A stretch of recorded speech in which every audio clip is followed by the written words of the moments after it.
goddamn right. American Gods Season 1 is developed and written, for the most part, by Michael Green and Bryan Fuller, and is based on a book by Neil Gaiman, who also works very closely on the show, and is essentially about an ex-convict who gets released from prison early because he finds out that his wife has died, and on the way to his wife's funeral he meets a guy called Mr. Wednesday who offers him a job, and Mr. Wednesday is trying to enlist this ex-convict called Shadow Moon in order to start a war between the old gods and the new gods. Yes, I know that sounds crazy, but it's actually really, really cool. And after seeing all 8 episodes of Season 1, one of the best things about the show is sort of the concept. The story is just so intriguing and so interesting, and you really want to know more, because not only do the visuals look absolutely amazing, I'm talking the cinematography in this series is as good as, if not better than, most films. I'm not even joking. The imagery and the visual effects elements and all the practical effects and the colours and just everything about the show's aesthetic is perfect.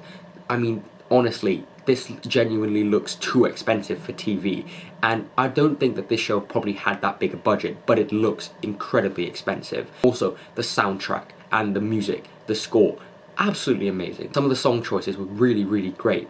And also, the script, I'm going to talk about the script a bit more later, but I think the way the characters were written is very good. I think that the main character is Ian McShane, who plays Mr. Wednesday, incredibly charismatic. I think Ian McShane does such a great job of playing this character, and also Ricky Whittle as Shadow Moon, who's this ex-convict.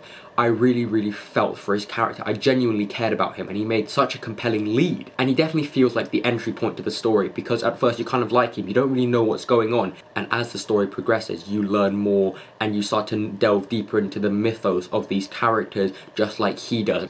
Ricky Whittle was the perfect choice. I thought that he sold the character so well, and the acting and also the dialogue was really good. Also, Emily Browning as Laura Moon, who is his wife, she is absolutely amazing. She was very good in the film Legend with Tom Hardy, but she really surprised me. She was funny and likable, but also kind of a dick, all at the same time, and it was just so amazing to see. And also, Pablo Schreiber as Mad Sweeney, who is a leprechaun.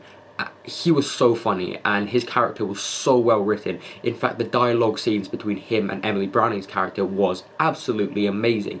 And also in episode 7, you get this episode where it's just them, and that was just such a brilliant episode. And I'm going to talk about some of the episodes a little bit later, but I want to talk about what I liked about the show first. So yeah, their performances, all the performances in fact, were so great. The visuals are amazing, the score is amazing. In fact, the talent both in front of and behind the camera is just really, really great. And I would liken this show to Blade Runner in that it is kind of ahead of its time and not really mainstream when it comes to storytelling, visual storytelling, writing dialogue.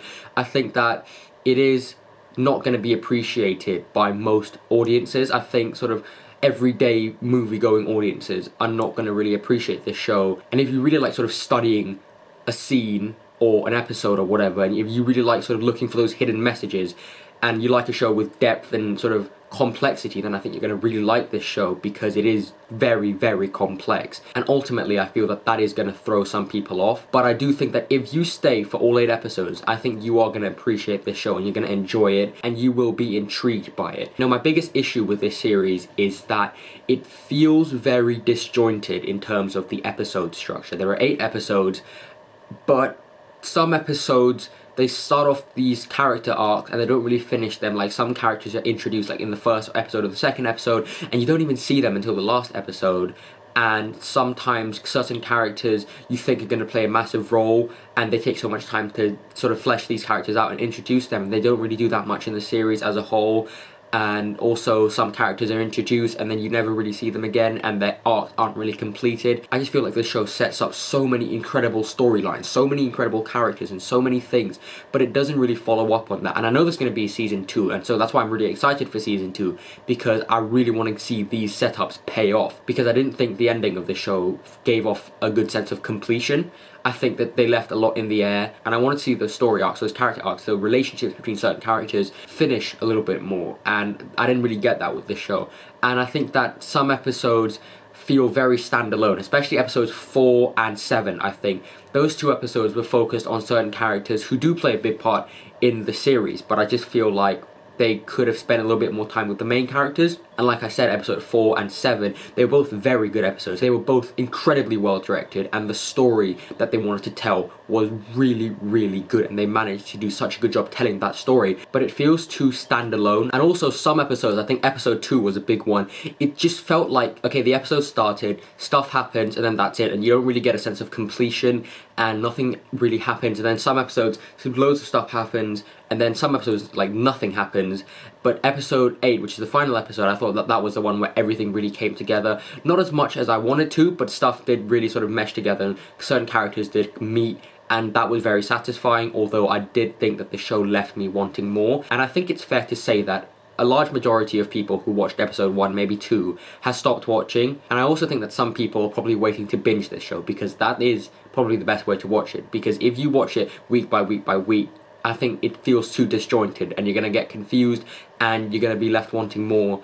And so I do think that if you are going to watch this show, which I do recommend you watch it because it is amazing, binge it, because I think you'll appreciate it so much more. Because I do think that the structure isn't as smooth as it could be or should be. But aside from that, I did find a lot of enjoyment watching this show, and I really like the themes that it tried to introduce, like themes of belief and faith and stuff like that. That was incredible, and that is why I'm going to give American Gods Season 1 an A-. Guys, thank you as always for watching. I hope you enjoyed this video. Look forward to more videos to come. Thank you.